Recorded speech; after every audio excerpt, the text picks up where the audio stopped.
नमस्कार दोस्तों, मेरा नाम है मनोज सिंह। छत्तीसगढ़ CGPSC 2019 के एग्ज़ाम में मैंने 129वां रैंक हासिल किया है और मुझे असिस्टेंट जेल सुपरिटेंडेंट की पोस्ट मिली है। मैं एक वर्किंग प्रोफेशनल था और काम करते करते मैंने अपनी ज़्यादातर पढ़ाई पूरी की।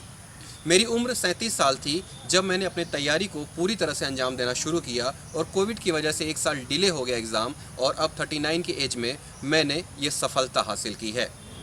मैं अपनी स्ट्रेटजी के बारे में शेयर करूंगा। जैसा कि आप सभी को पता है कि सिविल सर्विसेज एग्ज़ाम 3 लेयर के होते हैं, प्रीलिम्स, मेंस और इंटरव्यू। इसके बारे में बहुत ज़्यादा बताने की ज़रूरत नहीं है क्योंकि अगर आप एक एक्सपीरियंस हैं तो आपने ये पता लगा ही लिया होगा।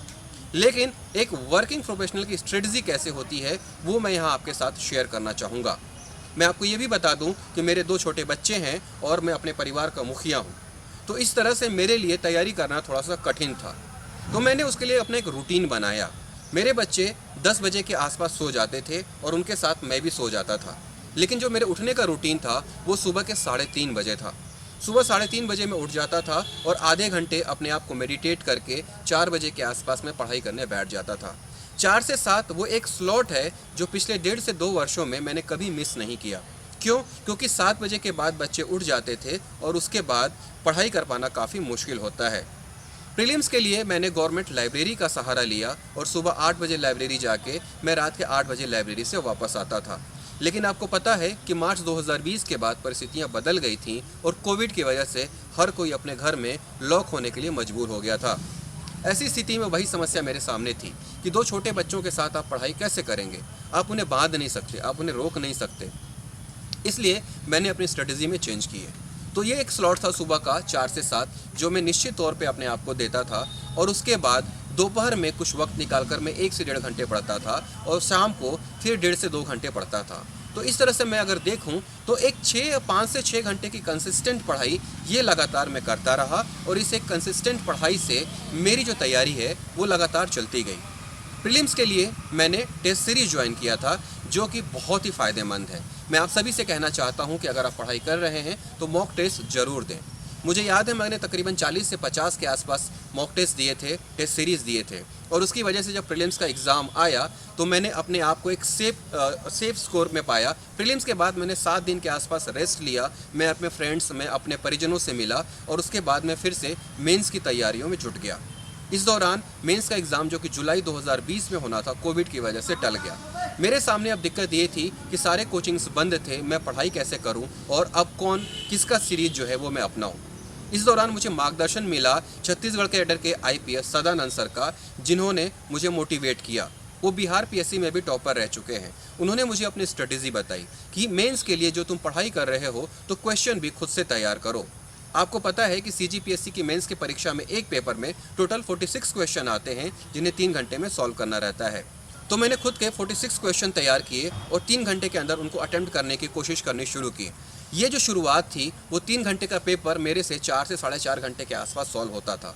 उंगलियां दर्द देती थी क्योंकि मैं 15 साल तक सक्रिय जर्नलिज्म में था और मैं लैपटॉप का आदी था। लिखना लगभग छूट सा गया था, लेकिन फिर भी लिखने की हैबिट धीरे धीरे डाली और उसके बाद मैं लगातार सीरीज़ ज्वाइन करते गया। इस दौरान हरिशंकर वर्मा जो कि छत्तीसगढ़ के दुर्ग ज़िले में रहते हैं, उन्होंने एक टेस्ट सीरीज़ शुरू की। उनका टेस्ट सीरीज़ मैंने ज्वाइन किया और उस एक टेस्ट सीरीज़ ने मेरा मनोबल काफ़ी ज़्यादा बढ़ा दिया क्योंकि शुरुआती दौर में मेरे 70 से 75 मार्क्स आते थे 200 में और बाद में ये बढ़ के 140 से 150 तक पहुंच गए थे। मेन एग्ज़ाम देने से पहले मुझे याद है तकरीबन 2 से 2,500 क्वेश्चन मैंने सॉल्व किए होंगे और उसका असर ये रहा कि पहले ही अटेम्प्ट में मेंस लिखने में मुझे कहीं कोई परेशानी नहीं हुई और मैं एक सेफ स्कोर तक पहुंच गया, जिससे मेरे को उम्मीद हो गई कि मैं इंटरव्यू कॉल हो रहा हूं। फाइनली इंटरव्यू कॉल भी हुआ और इंटरव्यू के लिए आप जानते हैं कि अलग से कोई भी तैयारी नहीं करनी रहती है। अगर आपने अपना मेंस बहुत अच्छे से तैयार किया है, अगर आपका करंट अफेयर्स बहुत अच्छा है, समसामयिक मुद्दों पर आप बहस करने की क्षमता रखते हैं तो आपका इंटरव्यू अच्छा ही जाएगा। और मेरे साथ एक प्लस पॉइंट ये था कि मैं एक जर्नलिस्ट था तो मुझे चीज़ों को रखने की आदत थी और मैं उसे बेहतर तरीके से प्रेजेंट कर पाता था और इसी एक कारण से मेरा इंटरव्यू भी काफ़ी अच्छा गया और मुझे 150 में 101 नंबर इंटरव्यू में मिले और फाइनली मैं लिस्ट में जगह बनाने में कामयाब हो पाया। तो अगर आप पूछें कि अगर PSC की तैयारी में आपको सफल होना है तो लगभग कितना पढ़ना पड़ेगा, तो मैं आपको कहता हूं कि 1 साल न्यूनतम आपको डेडिकेट होकर तैयारी करनी पड़ेगी और इस 1 साल तक अगर आप डेडिकेट होकर 5 से 6 घंटे पढ़ाई करते हैं तो आपके सिलेक्शन को कोई नहीं रोक सकता। बट ज़रूरत है आपको खुद से मोटिवेट होने की। अगर आप मोटिवेशन के लिए यूट्यूब चैनल्स देख रहे हैं और उससे मोटिवेट हो रहे हैं, तो मैं आपको बता देता हूं कि वो सिर्फ एक गुब्बारा है जो 1.5 से 2 घंटे के बाद फूट जाता है।